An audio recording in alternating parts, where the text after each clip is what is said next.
Tourism అభివృద్ధిలో కూటమి ప్రభుత్వం విఫలమవుతుంది. విజయనగరం జిల్లా తాటిపూడి రిజర్వాయర్ నిర్లక్ష్యానికి గురవుతుంది. ఒక ప్రైవేటు సంస్థకు చెందిన బోటింగ్కు జలవనరుల శాఖ అనుమతిస్తూ ఇదే రిజర్వాయర్ను ఆనుకుని ఉన్న అటవీ శాఖకు చెందిన ఎకో టూరిజం రిసార్ట్ బోట్లకు మాత్రం ప్రభుత్వం అనుమతి ఇవ్వడం లేదు. దీంతో తాటిపూడి వద్ద ఫారెస్ట్ రిసార్ట్స్, దానికి సంబంధించిన బోట్లు శిథిలావస్థకు చేరుతున్నాయి. తాటిపూడి రిజర్వాయర్ నుండి మా కరెస్పాండెంట్ యుగేందర్ మరింత సమాచారం అందిస్తారు.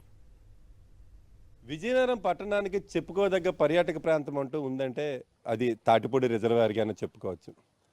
చక్కటి తూర్పు కనుమల కొండల మధ్యలో ఏర్పడిన ఈ రిజర్వాయర్ చాలా ఆహ్లాదకరంగా ఉంటుంది. ఎకో టూరిజంకి చాలా అనుకూలం అని చెప్పి ఇక్కడ ఫారెస్ట్ డిపార్ట్మెంట్ కూడా ఒక 10 గదులతో రిసార్ట్ని కూడా ఏర్పాటు చేయడం జరిగింది. తాటిపూడి ఏదైతే అక్కడ లాకులు ఉన్నాయో ఆ లాకుల దగ్గర అయితే మాత్రం ఒక రిజర్వాయర్ కనిపిస్తుంది. అక్కడ అరకు వెళ్లే రోడ్డుకి పక్కన ఉండడం వల్ల అది ఒక పర్యాటక ప్రాంతంగా కనిపిస్తుంది.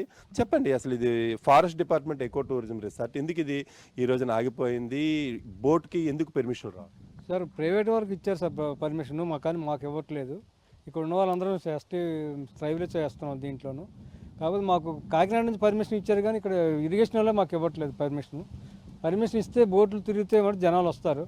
అలాగని రోడ్డు కూడా ఇదవ్వలేదు. రోడ్డు కూడా అది పాడేరు నుంచి శాంక్షన్ అయింది 5 కిలోమీటర్లు. ఎన్నిసార్లు కలెక్టర్ గారికి వీళ్ళకి ఇచ్చేసినా సరే దానికి పరిష్కారం కుదరట్లేదు. అలాగే బోట్లు తయారు చేయించారు డిపార్ట్మెంట్ వాళ్ళు, అయినా కాకినాడ నుంచి ఇచ్చారు, కానీ ఇరిగేషన్ వాళ్ళు ఇవ్వట్లేదు. ఏం చెప్తున్నారండి ఇరిగేషన్ ఎందుకు పర్మిషన్? ఎందుకంటే ఒకవైపు ఏమో టూరిజం బోట్లు తిరుగుతున్నాయి, మరి మీకు ఇవ్వడానికి మరి మాకు ఇవ్వట్లేదు సార్. ఎన్నిసార్లు అడిగినా ఇవ్వట్లేదు. దయచేసి మాకు బోటు రోడ్డు సౌకర్యం కల్పించవలసిందిగా కోరుతున్నాం. ఇది ఇక్కడ ఉన్నటువంటి పరిస్థితి. స్థానికులకైతే ఈ రిసార్ట్ పూర్తిగా ఇది ఒక ఎకో టూరిజం.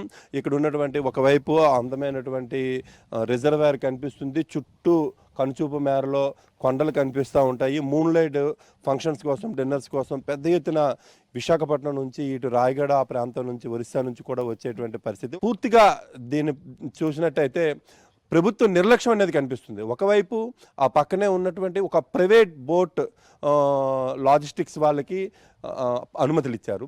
అదే ఫారెస్ట్ శాఖ అనుమతితో నడుస్తున్నటువంటి ఈ రిసార్ట్కి సంబంధించిన బోట్లకు మాత్రం ఇక్కడ ఉన్నటువంటి ఇరిగేషన్ శాఖ అనుమతి ఇవ్వకపోవడంతో ఈ రోజున పూర్తిగా ఈ పర్యాటక ప్రాంతం అంతా కూడాను నిర్వీర్యమైపోయినటువంటి పరిస్థితి, శిథిలావస్థకు చేరుకున్నటువంటి పరిస్థితి, మరొకరి పక్క ఉపాధి కోల్పోతున్నటువంటి పరిస్థితి కూడా కనిపిస్తుంది. వీడియో ఈశ్వర్తో యుగంధర్, సాక్షి టీవీ, విజయనగరం నుంచి.